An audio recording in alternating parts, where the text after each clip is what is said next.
بسم اللہ الرحمن الرحیم۔ محترم ناظرین، السلام علیکم۔ حضرت کالب علیہ السلام کے بعد اللہ تعالیٰ نے حضرت زکی علیہ السلام کو نبوت عطا فرمائی اور انہوں نے اپنی قوم کو اللہ تعالیٰ کے قریب کرنے کی بھرپور کوشش کی۔ امام صادی رحمۃ اللہ تعالیٰ علیہ کا قول ہے، وصف کے ایک قریبی شہر میں طاعون کی وبا پھیل گئی۔ وہاں کے اکثر باشندے اپنے شہر سے نکل کر ایک قریبی مقام پر جا ٹھہرے۔ شہر میں ٹھہرنے والوں میں سے اکثر لوگ مر گئے۔ وہاں وبا ختم ہو گئی۔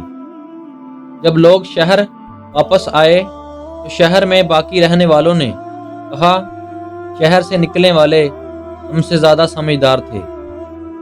اگر دوبارہ طاعون کی وبا پھیلی تو ہم بھی شہر سے دور چلے جائیں گے۔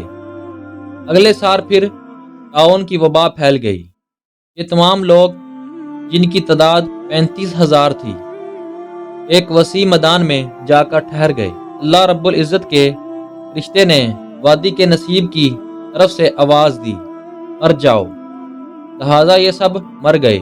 اسی دوران وہاں سے ایک نبی حضرت زکی علیہ السلام کا گزر ہوا۔ انہوں نے دیکھ کر رک گئے اور ان کے متعلق سوچنے لگے۔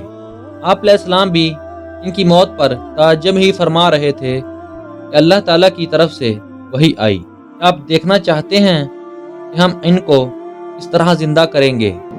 آپ علیہ السلام نے کہا، جی ہاں۔ اللہ تعالیٰ نے فرمایا، آواز دیجئے، زندہ ہو جائیں گے۔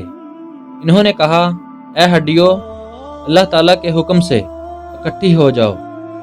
یہ سنتے ہی ہڈیاں ایک دوسرے سے جڑنے لگی، یہاں تک کہ ڈھانچے تیار ہو گئے۔ پھر فرمایا اور انہوں نے حکم دیا کہ اللہ تعالیٰ تمہیں حکم دیتا ہے کہ تم گوشت پہن لو، اور انہوں نے گوشت پہن لیا اور ویسے ہی ہو گئے جیسے کبھی کچھ ہوا ہی نہ ہو۔ اور یہ حضرت زکی علیہ السلام کی قوم تھی۔